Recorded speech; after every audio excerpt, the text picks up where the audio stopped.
সেদিন ক্লাসের সবচেয়ে সুন্দরী মেয়েটি দাঁড়িয়ে কাঁদতে কাঁদতে বলেছিল আমি নাকি তার বুকে হাত দিয়েছিলাম, আমি নাকি তাকে নষ্ট করতে চেয়েছিলাম।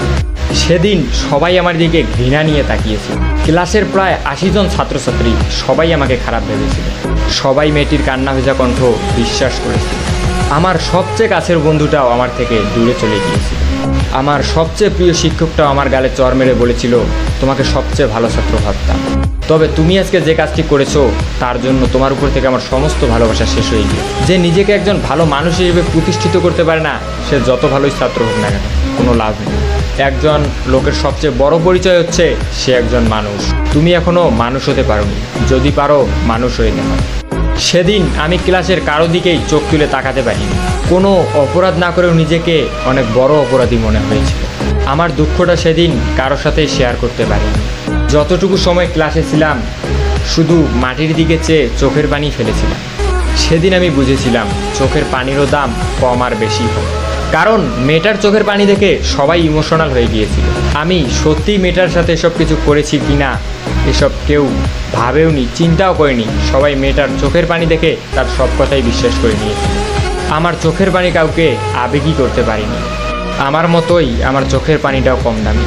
আমি সেদিন ক্লাস থেকে চলে আসার সময় আবার ওই মেয়েটির সাথে কথা বলি, যে সবার সামনে আমাকে খারাপ বানিয়ে দিয়েছে। তার কাছে গিয়ে বলি তুমি এমনটা না করলেও পারতে। তুমি হয়তো ভেবেছিলে এমনটা করার পর আমি তোমার সম্পর্কে মানুষকে অন্য কিছু বলবো যা কেউ বিশ্বাস করবে না। সবাই হয়তো ভাববে তোমার উপর প্রতিশোধ নেওয়ার জন্য তোমার নামে সব মিথ্যা কথা বানায় বানায় বলতেছে। কিন্তু তুমি হয়তো জানো না, তুমি এসব না করলে আমি তোমার সম্পর্কে কিছুই বলতাম। তবে ভয় পেও না, এখনও তোমার সম্পর্কে কাউকে কিছুই বলবো না। যে মানুষটা সবার সামনে আমাকে খারাপ বানিয়েছে আমি তাকে সবার সামনে খারাপ বানাতে চাই না। কলেজ থেকে বাসায় ফেরার পথে যখন দেখলাম সবাই আমার দিকে তাকিয়ে আছে, তখন আমার বুঝতে বেশি একটা অসুবিধা হলো না। আমার খবরটা হয়তো এলাকার সবাই জেনে গিয়েছে, তাই আমার দিকে এভাবে তাকিয়ে আছে। আর এসব খবর তো অলওয়েজ বাতাসের মাধ্যমে ছড়ায়, আমারটা হয়তো সেভাবেই ছড়িয়েছে। যখন বাসার সামনে গেলাম দেখি বাবা আর মা দরজার সামনে দাঁড়িয়ে আছে। এটা হচ্ছে আমার সৎ মা। দেখেই বুঝলাম হয়তো তারা কলেজের খবর জেনে গিয়েছে। তখন আমিও সেটা বুঝতে পেরে আমি বললাম বাবা আমি কিছু করিনি। তখন বলল তুই যদি সত্যিই কিছু না করিস তাহলে তোর সম্পর্কেই বললো কেন? তোর ক্লাসে তো আরও অনেক ছেলে ছিল, তাদের সম্পর্কে কই বললো? তোর সম্পর্কেই কেন বললো? তুই এসব করেছিস জন্যই তোর সম্পর্কে বলেছিস। একটা মেয়ে কখনো তার মান সম্মান নিয়ে মিথ্যা কথা বলবে? মিথ্যা তো তুই বলছিস আমাদের সাথে।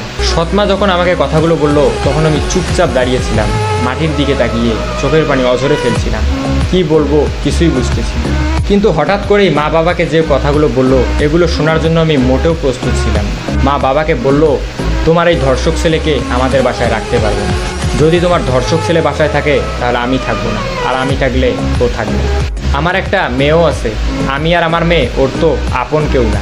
সুযোগ পেলে কি না কি পড়ে বসবে, তুমি ওকে বের করে দাও বাসা থেকে। মা যখন বাবাকে কথাগুলো বলল আমার চোখ দিয়ে শুধু পানিই পড়ছে। আমি একসময় ভাবতাম আমার সৎমা হলে একসময় ঠিকই আমাকে আপন করে নেবে। আজ নিজেকে সবচেয়ে অপবিত্র মনে হচ্ছে। লজ্জায় অপমানে আমি আর সেখানে একটি মুহূর্ত দাঁড়িয়ে থাকতে পারি। তাই গন্তব্যহীনভাবে বাসা থেকে বেরিয়ে যে কোনো একদিকে যেতে লাগে।